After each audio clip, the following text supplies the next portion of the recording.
Moderate your lifestyle. First lesson, 1 Corinthians chapter 10 verse 12. Wherefore let him that thinketh he standeth take heed, lest he fall. Second lesson, Galatians chapter 6 verse 1. Brethren, if a man be overtaken in a fault, ye which are spiritual, restore such an one in the spirit of meekness, considering thyself, lest thou also be tempted. Golden text, 1 Corinthians chapter 6 verse 12. All things are lawful unto me, but all things are not expedient. All things are lawful for me, but I will not be brought under the power of any. We are now going to be fed with another word of God. Look unto the cross, which is the word of God. Our salvation comes from this cross. The word is salvation and good health. Those who are sleeping should wake up, and those who are involved in unnecessary conversations should discontinue forthwith and fix their gaze at the word of God. Listen attentively to the word of today, because it is going to be unique. If you go to somebody's house and you find that a cane is kept somewhere in that house, know there is an offender in that house who is always caned. All the things you see in the world come with their own temptations. If you find somebody always talking realies, there is somebody who excites him to be talking all the time. Also, if you find an individual who is given so much to patience, the day he will explode he will pull down the building. In the same vein, whoever laughs and smiles all the time, you will think he is an easygoing man. You have to beware, because the day he frowns you will become scared of him. At times you call somebody to come and drink with you, but he gives you an excuse that, since he was born he had never tasted drink, but for the sake of what he knows best he says, let me take a little bit of it. And he will taste a little of the wine but instantaneously change his countenance on the grounds, it does not taste good. He will ask whether that is what you people have been drinking, and will conclude, I can never take that thing, you are very strong to drink that. The process of tasting the wine will continue unceasingly for many days. The man may be tempted to taste the wine a second day, a third day, and on the fourth day he will still taste a little bit of it, and as he tastes the wine his taste increases to such a climax, he can consume a whole container of wine which you, who invited him, cannot drink. I have told you continuously, the wares that I have brought I am yet to open my bag. The only requirement I want from you today is, you should lend me your ears. I want you to listen attentively, I want you to fix your gaze at me and break the walls of your heart and receive the gospel of this day. I sincerely implore that nobody should disturb today. There is a local adage which says, where a weeping child points at, if you look at that direction, if the father is not there, the mother will be there. And whenever a little child cries, if you observe closely you will discover, the child is afflicted one way or the other, or he is hungry, or the child is thirsty, or looks for the mother, or something else. There is no child who cries without a cause. God made this covenant, the Holy Bible, which contains His words, so it could be used to groom us so we will not perish. You have heard what our first lesson says, wherefore let him that thinketh he standeth take heed, lest he fall. Whoever thinks he stands should take heed, lest he will fall. It could be light and unimportant, as you have heard, but should I expatiate on that statement it will take us years to finish. That explains why you cannot find a man of God that will not forsake God either in life or death. But to such a person, at the sight of a minute temptation he becomes weak and unable to offer prayers, cannot sing, and discourages others from singing too. Did the Father not warn you, whoever thinketh he standeth should take heed, lest he fall? When the word of God falls on the ground it breaks mighty rocks, and on getting up accomplishes the will of God. When you hear one aspect of the word of God, investigate it properly, pray fervently for the Father to reveal same to you, else, if you take it less important, you will have yourself to blame. If you look at the entire world, mankind does not take anything seriously. And because mankind does not take anything seriously, he does not also give regard to his fellow man, and that accounts for man's demoralizing position now. Be not controlled by transient things. You have heard what our second lesson says, brethren, if a man be overtaken in a fault, ye which are spiritual, restore such an one in the spirit of meekness, considering thyself, lest thou also be tempted. That is the taproot of the downfall of many people in the world. The golden text is more wonderful than the first and the second lessons. It says, all things are lawful unto me, but all things are not expedient.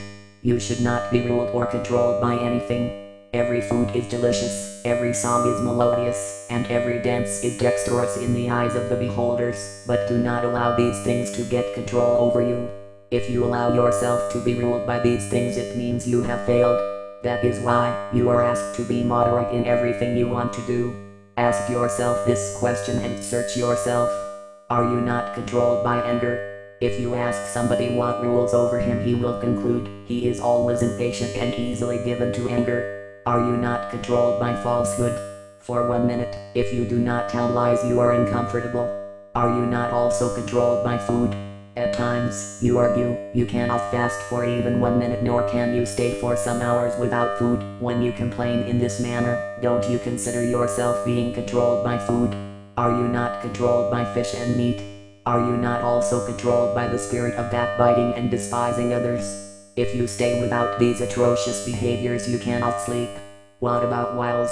Every person in the world is trickish. There is no straightforward person in the world. The blacks and the whites have become tricksters. Is the entire world not controlled by sins? That is why it is said, all things are good, but not everything is expedient to do.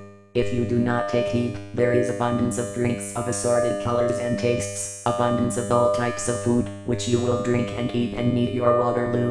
Even now, you indulge in medication, tablets, injections and syrup. There are so many persons who are drug addicts. Others cannot stay for 1 day without swallowing tablets or being injected in one form or another. Don't you realize, you are so used to all these things and you have given yourself to them to control? There are also those who complain they can't walk barefooted, they have to put on shoes before they can go on a walk. Were you born with all these shoes and slippers? Realize, God arranges his things accordingly. He has made the rain to fall and the sun to shine. If there is too much rain, there will be deluge and epidemic everywhere in the world. Also, if there is too much sunshine, there is no water, many people, including crops and plants, will die. The same case is applicable to Harmattan. If you have a violent kind of Harmattan, it will start to kill people. If we have only a day in existence, there will be this problem of pandemic death. God himself has the power to cause the rain to fall until there is a deluge. As it happened during the days of Noah, the rain fell until the entire generation was exterminated, except Noah and his family. That was excessive indeed, and such was not good for mankind. That is why you are warned not to allow anything to rule over you. Anything you do excessively is sin unto you. This explains why God has time for rain, there is time for sunshine, there is time for day, and there is time for night.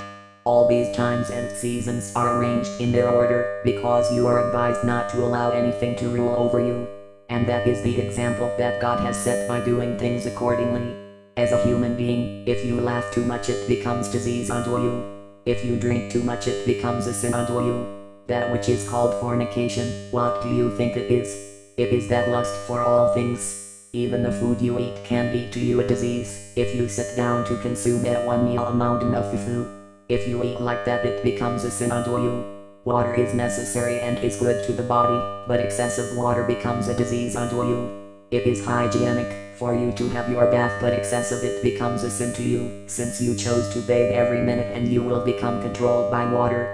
And the golden text has rightly said, but I will not be brought under the power of any of these things. But your problem today is, you have allowed yourself to be controlled by all these lusts. Don't you know, to anything you surrender yourself unto, you are a slave. Whether it is sin which leads unto death, or righteousness which leads unto a life eternal. Every day, you find, you cannot engage in any activity, except you have brushed your teeth with the twin stick, and this act goes on every morning as soon as you wake up from bed.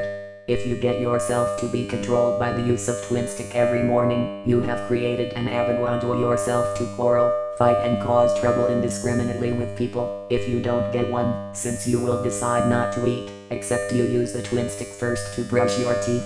If you ask for somebody to always greet you first, realize you have created an attitude which will bring trouble to you. At all times you expect benevolence, you want people to give you gifts, and except this is done, you are not prepared in any way to be generous too.